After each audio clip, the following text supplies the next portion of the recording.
Welcome to The Source, where we combine the headlines with in-depth conversations with the newsmakers themselves. I'm Pinky Webb. Today on the program. A lawmaker wants to abolish the Sugar Regulatory Administration, or SRA. Amid controversies and POGO-related crimes, is it time to permanently ban offshore gaming services? Manila Representative Benny Abante joins us in the program. And later, the country sees an uptick in new COVID-19 cases in recent days. Infectious diseases expert Dr. Ronjin Solante tells us more later in the program.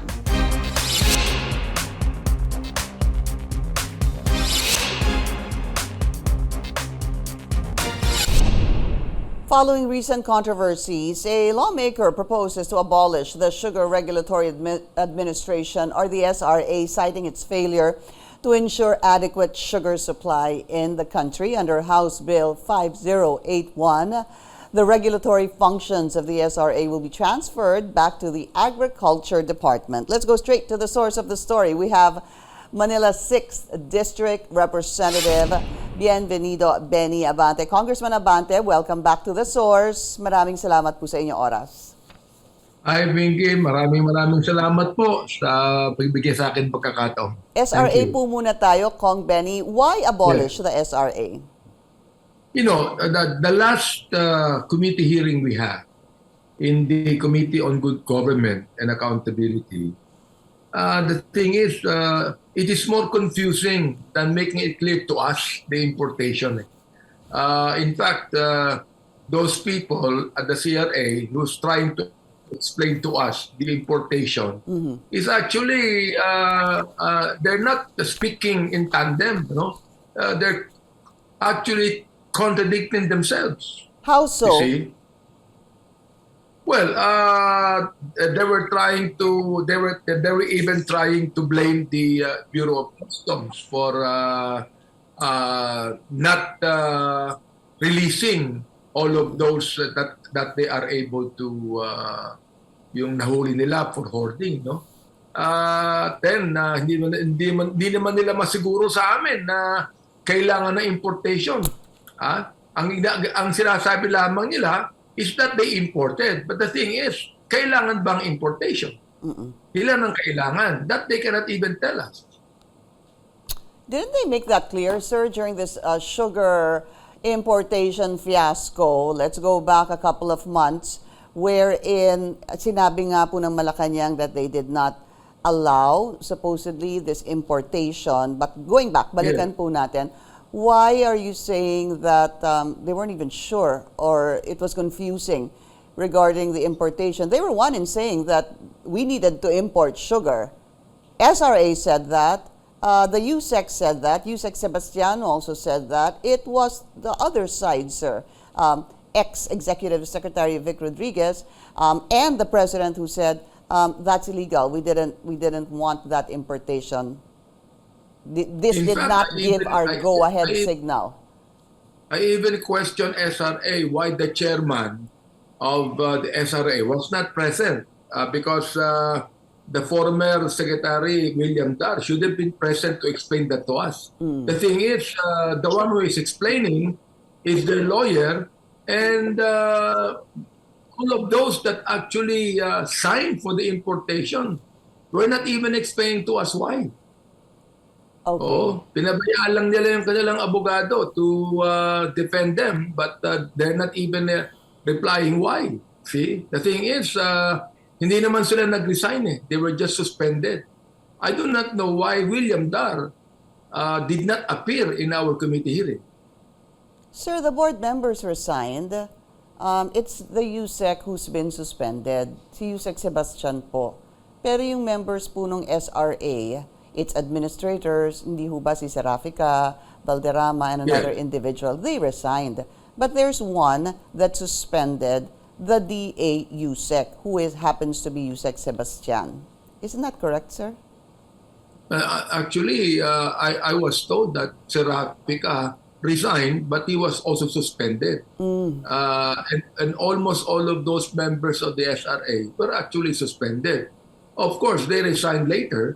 Kaya nga sabi ko, this is quite confusing. It's not being made clear to us about the importation. What we would like to know is why do we need to import? How much sugar do we need to import? Right. That's what we would like to know. And they're not actually giving us a straight answer to that. Wasn't it clear, sir, that they, according to sugar order number 4, kung natuloy po yun, that we needed 300,000 metric tons of sugar? Because even if one checks the bulletin of the Sugar Regulatory Administration, which is pretty much up to date, year to date, sir, nung August 7, last year to this year, there was a more or less a 300,000 metric ton deficit. That's why, hence, there was that sugar importation order. In other words, sir, para bang kinailangan ho talaga mag-import dahil may kulang po na 300,000 kung pagbabasehan po yung nakalagay dun sa SRA bulletin. Hindi yata natuloy yung importation ng SO4, no? Yes. Ang natuloy yung SO3. Oo, ang natuloy yung SO3. But the thing is, they're trying to blame custom on the release of the importation. Now, sa akin, ang iniisip ko dito, the SRA should have investigated the hoarding of sugar. Not all of a sudden trying to approve the importation of sugar. Because look, nakita naman natin sa Bureau of Customs na maraming ino-hoard na sugar eh. Nahuhuli po nila eh. Thousands of sacks of sugar are being hoarded. Sana yun muna inibisigahan nila because in reality, the Sugar Regulatory Administration should not always think of importing, but they should think of regulating. Oo. Between the millers and between the planters. The planters and millers and traders. Yes. The traders, actually. Yeah. Oo. Pero hindi kaagad. They're thinking of importing. In fact, even the president said that they will only import how many? 100 metric ton of sugar, not actually 300 metric ton. You see, that's the reason why tinanggihan ng ating Pangulo yung 300 metric ton, 300,000 ba yun? Metric ton of sugar. 300,000, sir. Yeah. Yes. 300,000 metric tons. Yeah, you're right. 300,000 metric tons of sugar. Yeah, but I actually checked it myself, yung pong bulletin nila ng SRA year to date. Balikan ko lang po nung last year to August 7 compared to this year, August to 7. Sometime, sir, Yeah. there was about a 300,000 metric ton deficit. So, that... You know, Pinky, when President Corazon Aquino signed Executive Order Number 18, May 28, 1986, creating the SRA, ano ba ang mandate nila? Number 1, to institute an orderly system in sugarcane production. Number 2, to establish and maintain balanced relation between the production and requirement of sugar and its marketing conditions. Number 3, to promote effective sugar merchandising. Number 4, to undertake relevant studies. Wala dito yung tinatawag nating importation. Isn't it in number 2, sir? Can you read number 2 again? Yung sinabi niya, balance of production and basically the supply needs. To establish the maintained balanced relation between the production and requirement of sugar and its marketing conditions. Oh, ibig sabihin, ang unang-unang dapat nilang gawin is talk with the planters, talk with the millers, talk with the traders. O kung meron diyang mga tinatawag nating mga middlemen, no? That's actually earning more money. The thing is, we find that even Peter Wallace said that ang kumikita rito yung mga middlemen. Oo, hindi talaga yung mga planters. You see, dapat ang ginagawa ng SRA is to regulate that. Not always thinking of importing sugar. Yeah. So, definitely to regulate sugar, but isn't it also their job, sir, to be able to recommend, as they have in the past, so many metric tons of sugar because there is a supply gap? It is, yes. Their duty is to recommend. It is not their duty just to approve because it is upon the president to approve the importation of sugar. That's right. Oh. Opo. Kaya nga po hindi natuloy yun kasi nga hindi nga Kaya inapprove ni lang, Pangulo. ang ginawa nila, hindi naman sila nag-recommend eh. Nag-approve kagad. And when they approve it, they imported, again, SO number 3. Yeah, we're not talking Sugar about order number SO4. 3. Opo. So, Natuloy yung importation. Sugar order number 4, hindi na natuloy yan because the president said, I did not approve it. yeah. Congressman, do you think there is a sugar shortage or not?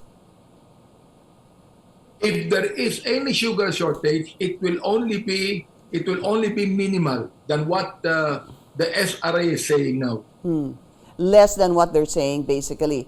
But Yeah, I can actually, Pinky, I can smell corruption in this. really, but so, There is corruption. Involving- In importation, there's always corruption. okay, but involving who, Congressman? You smell corruption. Involving who? Who are the people who are, as you say, involved in corrupt activities here?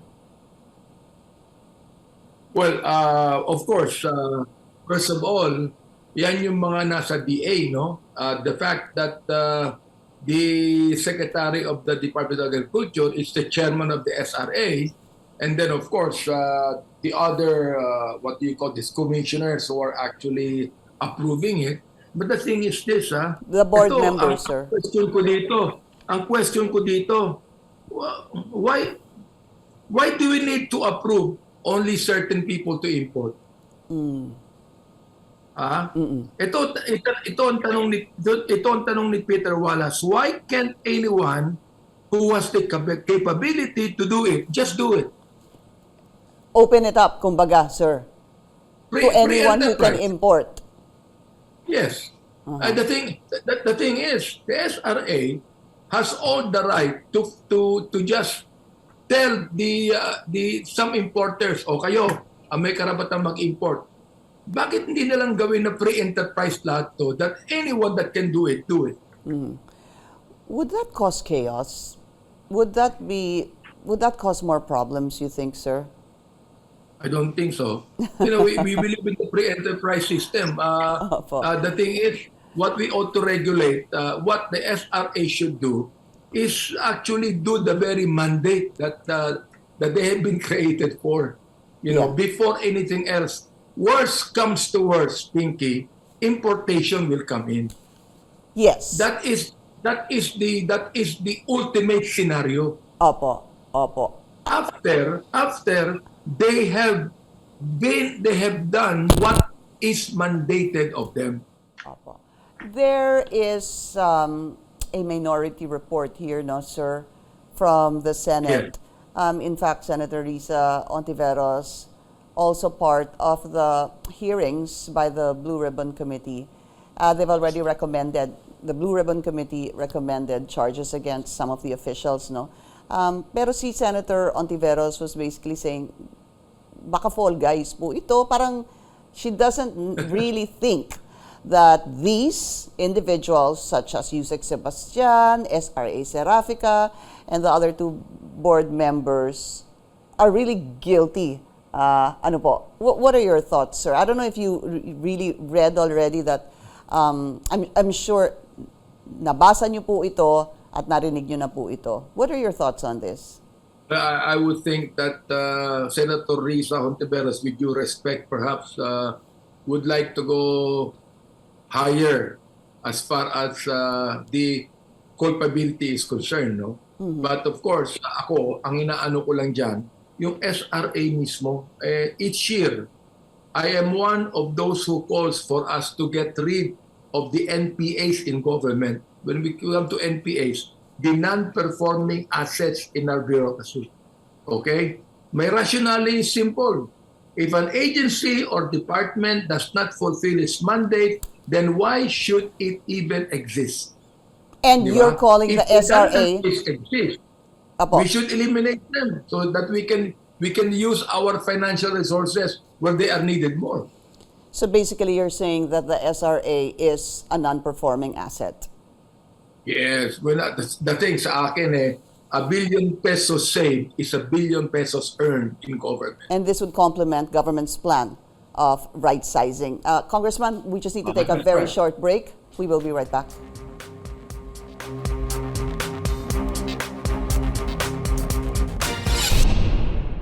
You're watching The Source on CNN Philippines. I'm Pinky Webb. Our source today, Manila 6th District Representative Bienvenido Benny Abante. Congressman, let's talk about POGO quickly.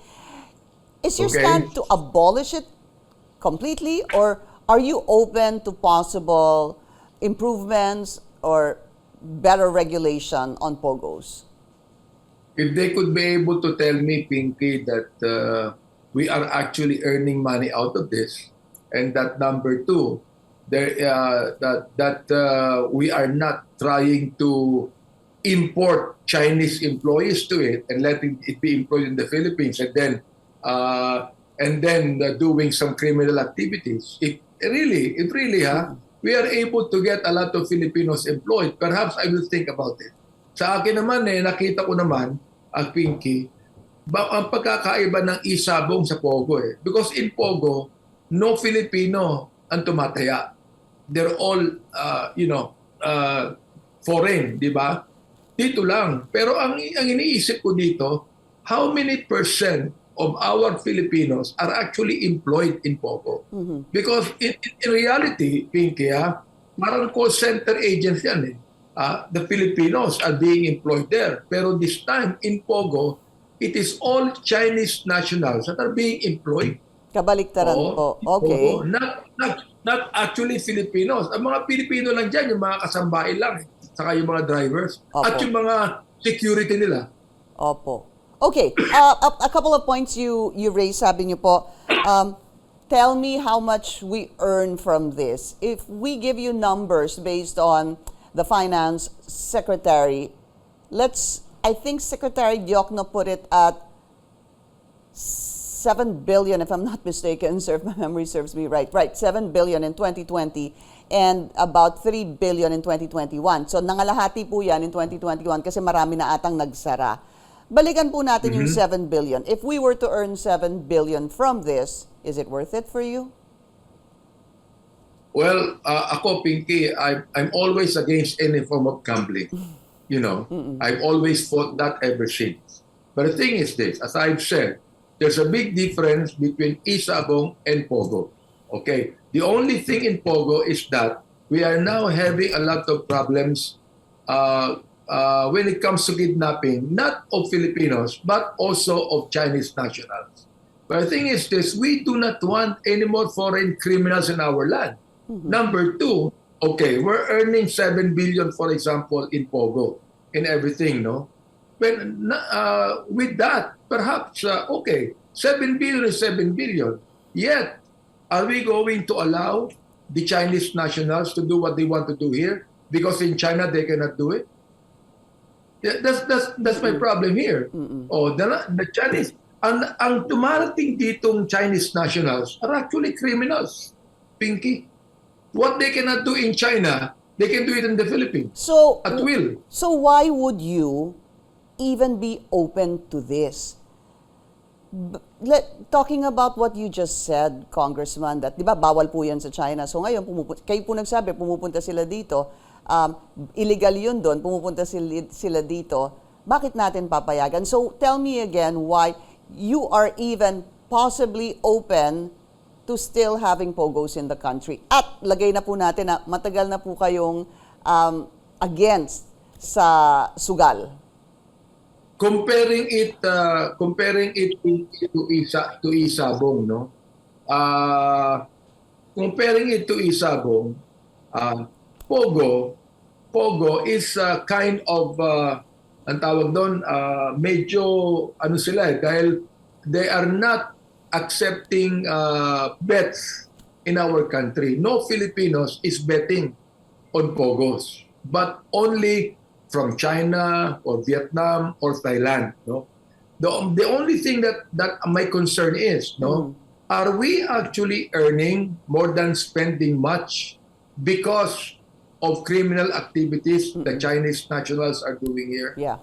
Yeah, I guess that's my question here. I guess, Congressman, it's the same question also asked by those against it. Are the revenues generated from POGO siguro sufficient, maybe there's a better word to this, sapat ho ba yun dito sa mga nangyayari, especially recently, some criminal activities have been discovered and even recorded. Sabi nga ni, I think Senator Pimentel was saying that sapat po ba yun para magkaroon ng reputasyon ang Pilipinas na ganoon dahil sa mga illegal activities ng mga sangkot sa POGO operation. So again, siguro to close, sir, what do you think right now?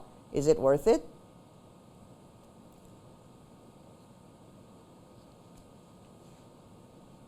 Okay. Congressman Benny Abante, I lost you there. Yeah.